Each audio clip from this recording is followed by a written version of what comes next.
کراچی میں جو سانحہ پیش آیا گل پلازا میں یقین مانے بڑا ہی افسوسناک واقعہ ہے، جس میں لگ بھگ کوئی 28 کے قریب ہلاکتیں ہوئی ہیں اور 90 کے قریب لوگ ابھی بھی لاپتہ ہیں، جس کی مائیں بہنیں تھانوں کے باہر رو رہی ہے، گڑ گڑا رہی ہے کہ ہمارے بچے ڈھونڈ کر نکال کر دیں، چاہے ان کی لاشیں دے دیں لیکن دے دیں۔ یہ ویڈیو وائرل ہو رہی ہے ناظرین، یہ گل پلازا کے باہر جو سینئر ایک پولیس والا جو ہے ٹک ٹاک بنا رہا ہے اور کانسٹیبل کو باقاعدہ ہاتھ میں موبائل دے رہے ہیں۔ پہلے سے بڑے مسئلے مسائل تھے، ایسے کئی پلازے موجود ہیں اس وقت کراچی میں جو اس وقت رسک پر ہیں، ٹھیک ہے نا، ان کے اندر کوئی انتظامات نہیں ہیں، کوئی معاملات نہیں ہیں۔ اب یہی 1980 میں بنایا گیا تھا یہ پلازا۔ اب اس طرح کی جو آگ ہوتی ہے یہ چھوٹی موٹی آگ نہیں ہے، کہتے ہیں کہ شارٹ سرکٹ کی وجہ سے آگ لگائی گئی ہے۔ پتہ تب چلتا ہے انتظامیہ کو، ریسکیو 1112 یا جو بھی آگ بجھانے والے انتظامات جو کمپنی ہیں ان کو تب پتہ چلتا ہے جب تمام معاملات پورا آپریشن مکمل ہو جاتا ہے تب۔ اب یہ انہوں نے سینٹر میں ہی بتا دیا کہ شارٹ سرکٹ، ظاہر ہے لوگ شاپنگ کر رہے تھے، پلازا تھا اور روزانہ کی بنیاد پر وہاں پر آمد و رفت بہت زیادہ ہوتی تھی۔ اب یہ چھوٹی موٹی آگ نہیں ہے، اس کو آپ اس پر پردہ ڈالنے کے لیے، اپنی نااہلی چھپانے کے لیے یہ لوگ کہتے ہیں شارٹ سرکٹ ہو گیا۔ یہ کیمیکل والی آگ ہے، کوئی شلوار اتار لیتا ہے، کوئی شرٹ اتارتا ہے، کوئی قمیض اتارتا ہے، کوئی کیا کر رہا ہے، کوئی کیا کر رہا ہے، ایسے لگتا ہے کہ جیسے پتہ نہیں کوئی جنگل ہے، جنگل میں جانور ہیں، کوئی بھاگ رہا ہے، کوئی بیٹھ رہا ہے، کوئی کاٹ رہا ہے کسی کو۔ ٹک ٹاک نہ ہو گئی، کوئی جنگل ہو گیا۔ ہماری جتنی بھی نوجوان لڑکیاں ہیں، لڑکیاں، اب دیکھ لو قصور کا ایک معاملہ وائرل ہوا تھا، وہ قمیض اتار کر بیٹھا ہوا تھا روڈ کے اوپر۔ کراچی میں جو سانحہ پیش آیا گل پلازا میں یقین مانے بڑا ہی افسوسناک واقعہ ہے، جس میں لگ بھگ کوئی 28 کے قریب ہلاکتیں ہوئی ہیں اور 90 کے قریب لوگ ابھی بھی لاپتہ ہیں، جس کی مائیں بہنیں تھانوں کے باہر رو رہی ہے، گڑ گڑا رہی ہے کہ ہمارے بچے ڈھونڈ کر نکال کر دیں، چاہے ان کی لاشیں دے دیں لیکن دے دیں۔ لیکن شرم کا مقام ہے ہمارے لیے کہ پولیس وہاں پر ٹک ٹاک بنا رہی ہے۔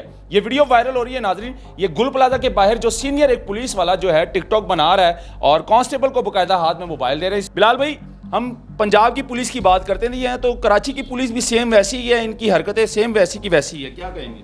ہاں جی، بہت شکریہ آپ کا۔ صرف پنجاب کی پولیس نہیں، پورے پاکستان کی پولیس ایسی ہے، کچھ ایکسپوز ہو جاتے ہیں، کچھ نہیں ہوتے، لیکن روایت ان کی ایک جیسی ہے۔ اگر گل پلازے کی بات کی جائے تو وہاں پر پہلے سے بڑے مسئلے مسائل تھے، ایسے کئی پلازے موجود ہیں اس وقت کراچی میں جو اس وقت رسک پر ہیں، ٹھیک ہے نا، ان کے اندر کوئی انتظامات نہیں ہیں، کوئی معاملات نہیں ہیں۔ اب یہی 1980 میں بنایا گیا تھا یہ پلازا۔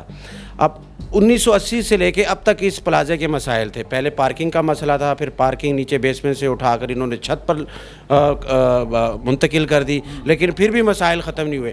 اب اس طرح کی جو آگ ہوتی ہے یہ چھوٹی موٹی آگ نہیں ہے، کہتے ہیں کہ شارٹ سرکٹ کی وجہ سے آگ لگائی گئی ہے۔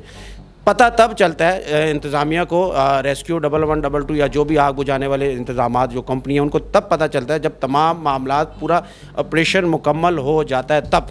اب یہ انہوں نے سینٹر میں ہی بتا دیا کہ شارٹ سرکٹ، اس سے یہ چیز مشکوک ہو جاتی ہے کیونکہ یہ کیمیکل والی آگ تھی۔ اتنی دکانیں ہیں وہاں پر، اور اس کے بعد یہ پلازا کوئی چھوٹا پلازا نہیں تھا، گل پلازا بہت بڑا پلازا ہے، بڑا فیمس پلازا ہے وہاں پر۔ اور اس میں جو لوگ تھے وہاں پر موجود، جو اندر دکاندار تھے وہاں پر شاپنگ کرنے گئے تھے، ایک تو ایسا جوڑا تھا جو اپنی شادی کی شاپنگ کر رہا تھا، میاں بیوی، ان کی شادی ہونے والی تھی، وہ شاپنگ کرنے گئے تھے۔ یعنی کہ کہنے کا مقصد ہے جتنے بھی پیارے تھے وہاں پر انسان تھے، ان کے رشتہ دار تھے، دکاندار تھے، پریگننٹ خاتون بھی تھی بیچ میں۔ ظاہر ہے لوگ شاپنگ کر رہے تھے، پلازا تھا اور روزانہ کی بنیاد پر وہاں پر آمد و رفت بہت زیادہ ہوتی تھی۔ اب یہ چھوٹی موٹی آگ نہیں ہے، اس کو آپ اس پر پردہ ڈالنے کے لیے، اپنی نااہلی چھپانے کے لیے یہ لوگ کہتے ہیں شارٹ سرکٹ ہو گیا۔ یہ کیمیکل والی آگ ہے، اندر کوئی نہ کوئی، کیونکہ ہمارا معاشرہ ایسا ہے کہ ہم باہر بورڈ کوئی اور لگاتے ہیں، اندر کوئی اور کاروبار کر رہے ہوتے ہیں، ٹھیک ہے نا۔ اب وہاں پر کپڑوں کی، جوتوں کی، شاپنگز کی دکانیں تو تھی، کیا پتہ اندر کیمیکل کی بھی دکان تھی۔ اب اس چیز کو چھپایا جا رہا ہے کیونکہ سیاسی معاملات اس میں بڑا کود چکے ہیں، سیاسی لوگ کود چکے ہیں، وہاں پر ہر کوئی آ رہا ہے۔ وہ کہتے ہیں نا آگ لگی ہو تو سب ہاتھ گرم کرنے آ جاتے ہیں، تو یہی صورتحال ہے اس وقت۔ کوئی آ رہا ہے، کوئی جا رہا ہے، کوئی ٹک ٹاک بنا رہا ہے، جیسے کہ ابھی آپ نے کہا کہ پولیس والا وہ ٹک ٹاک بنا رہا ہے، ویڈیو بن رہی ہے، پولیس والے نے باقاعدہ اپنے کانسٹیبل کو موبائل دیا، اس کو شرم نہیں آ رہی یار، اندر اتنے نام کی نہیں بچے مطلب کہ آگ میں جلس گئے۔ یہ شرم والی بات بڑی پرانی ہو چکی ہے، ان کے لیے شرم کوئی معنی نہیں رکھتی۔ اگر ہم ان کو کہیں کہ یہ بے ضمیر ہیں، ان کے اندر ضمیر ہی مر چکا ہے، تو یہ بھی ان کے لیے چھوٹا لفظ ہے۔ شرم والا تو بالکل لفظ ہی ان کے لیے معمولی سا ہے نا، تو ان کے لیے کچھ اور ہی القابات اب بنانے پڑیں گے۔ یعنی کہ پولیس والے یہ دیکھ رہے ہیں کہ یار یہ اس معاملہ ٹرینڈنگ میں چل رہا ہے، سوشل میڈیا ہو یا لائیو سٹریم میڈیا ہو، تو چلو ہم ٹک ٹاک بنا لیتے ہیں، ہم بھی ٹرینڈنگ میں آ جائیں گے۔ تو ٹک ٹاک کی قوم ہے یہ، آپ دیکھ لیں ابھی یہ پچھلے دنوں ٹک ٹاک آپ نے اگر ایپ ڈاؤن لوڈ کر لیے تو آپ یہ سمجھتے ہو کہ انسانیت ختم ہو گئی ہے. کوئی شلوار اتار لیتا ہے, کوئی شرٹ اتارتا ہے, کوئی قمیض اتارتا ہے, کوئی کیا کر رہا ہے, کوئی کیا کر رہا ہے. ایسے لگتا ہے کہ جیسے پتہ نہیں کوئی جنگل ہے, جنگل میں جانور ہیں, کوئی بھاگ رہا ہے, کوئی بیٹھ رہا ہے, کوئی کاٹ رہا ہے کسی کو. ٹک ٹاک نہ ہو گئی کوئی جنگل ہو گیا. ہماری جتنی بھی نوجوان لڑکیاں ہیں, لڑکیاں, آپ دیکھ لو قصور کا ایک معاملہ وائرل ہوا تھا, وہ قمیض اتار کر بیٹھا ہوا تھا روڈ کے اوپر. اس نے ٹک ٹاک بنا لی تھی نا, ایپ انسٹال کر لی تھی. ٹک ٹاک ایسی تو ٹک ٹاک انسٹال کرنے کے بعد جتنے بھی لوگ ہیں یہ سمجھتے ہیں کہ ہم کوئی ہیرو بن گئے ہیں یا ولن بن گئے ہیں یا ہم انسانیت کے دائرے سے باہر نکل گئے ہیں.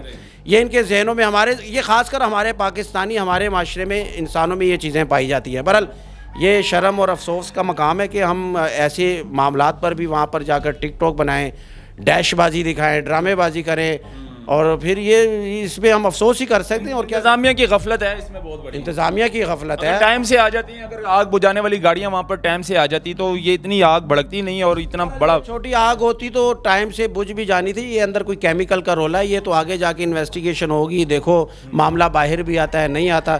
پچھلی آگ کی طرح یہ بھی آگ, جو پہلے جو آگ لگی تھی 200 کے قریب لوگ جلس گئے تھے کراچی میں, ٹھیک ہے نا, بلدیہ والی جو تھی, اگر یہ وہی آگ اگر اس معاملے کو بھی دبا دیا جائے گا, کیونکہ سیاسی مداخلت ہے اور وہاں پر سیاسی لوگ ہیں, تو ایم کیو ایم ہے, وہ پیپل پارٹی والے ایم کیو ایم پہ ڈال رہے ہیں, ایم کیو ایم والے پیپل پارٹی پہ ڈال رہے ہیں. جماعت اسلامی وہاں آ کر سیاست کر رہی ہے, اقرار صاحب وہاں جا کر سیاست کر رہے ہیں, اس نے بھی نئی پارٹی بنا لی ہے.